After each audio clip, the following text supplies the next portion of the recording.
everybody, Dan here. I know it's been a long time since I put out any videos, and yet I still see people subscribing, and I really appreciate that. I haven't been taking any real exotic trips lately, so I felt like I haven't had like some really excellent material to put out to you guys. But what I've been is very busy working behind the scenes with all my animals.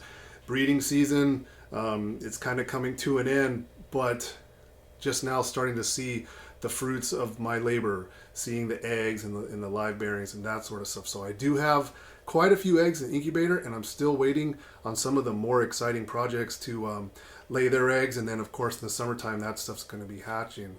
I'm also ramping up a lot of my surplus for the upcoming shows. We're going to be in San Diego in July, Pomona in August, and again in Anaheim in September.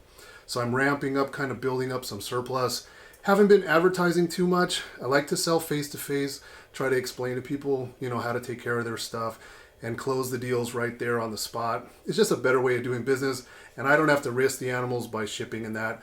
We're kind of in the shoulder season where things are starting to warm up around the country, and it gets a little bit scary to ship, although I'm still doing it. It's just not something that I really enjoy doing. Everything's safe and sound here in the snake room, and once I put it in a box and send it off with FedEx or one of the carriers, it's completely out of my hands at that point, and I don't like that feeling. I like to be in control as much as possible. So anyway, I have a really big selection of green tree pythons built up, and I'm going to go ahead and feed them right now. That's one of the questions that I ask all the time. Are they eating? I can tell people are really leery. I know a lot of people have had bad experiences with green tree pythons, and I don't sell mine until they get my personal stamp of approval. I make sure I sit on them for 2 months, 3 months, 6 months, 12 months sometimes. They're really easy to take care of. I have them set up in these tubs, real basic on paper towels, water bowl, perch, super easy to clean. They're always up on the perches.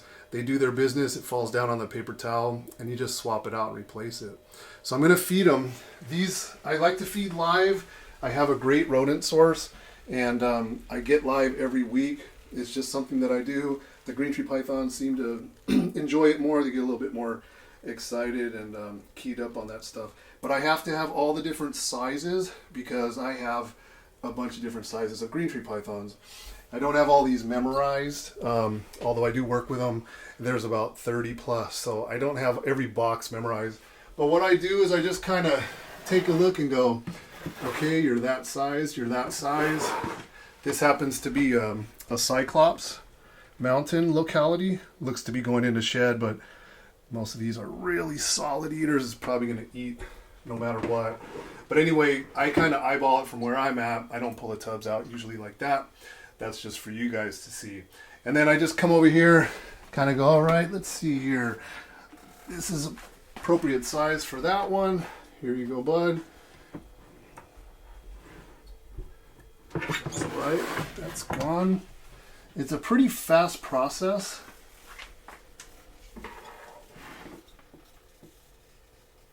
And I just move it up there so the snake kind of wakes up. They're kind of asleep on their perches a little bit. And they just come to life like that.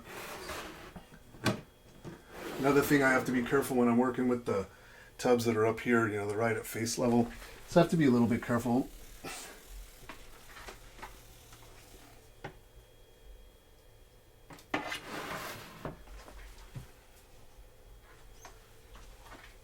And it's a really fast process. I mean, I can move through these tubs really quick.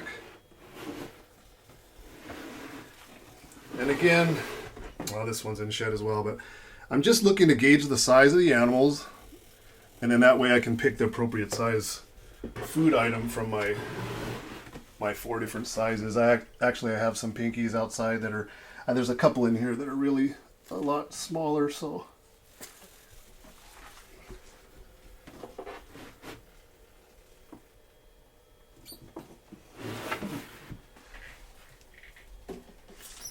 So I figure by people seeing how I'm doing it, what I'm doing it, they can have a little bit more confidence in how I'm feeding my animals and how well they're doing for me. Again, I don't like to sell anything that I don't have some experience with myself. These animals are all in shed.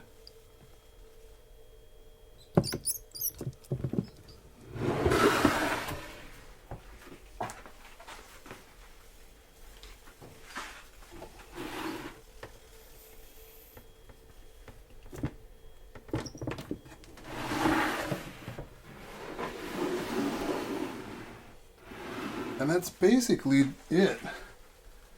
It's a little bit boring having to watch this probably on your computer, but oh, you're more interested in the camera, aren't you? And that's how I do it. I just go through and feed everybody just like this. So again, I'm going to have a lot of green tree pythons at the expo.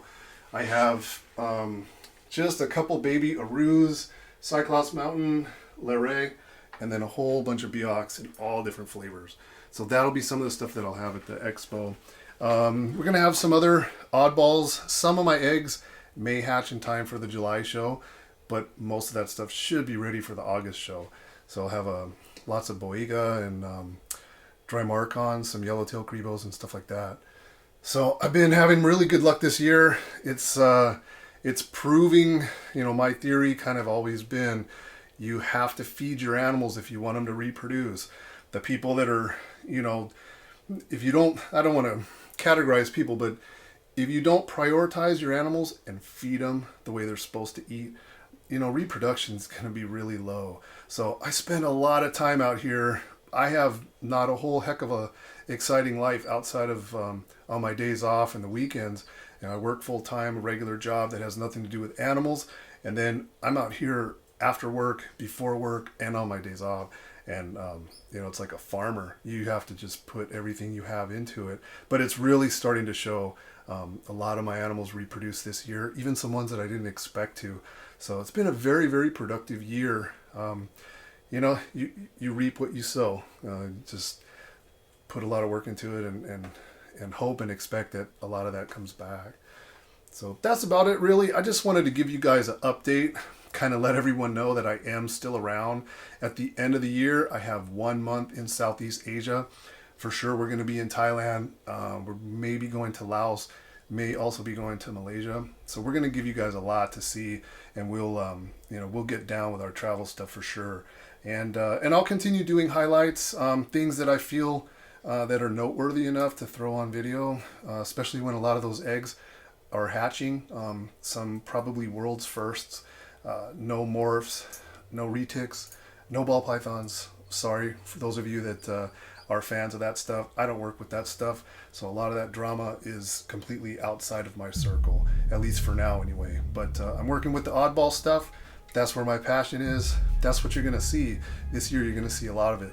So anyway, thanks for watching. Just a short update from Dan at DM Exotics. Thanks for watching. See you again soon.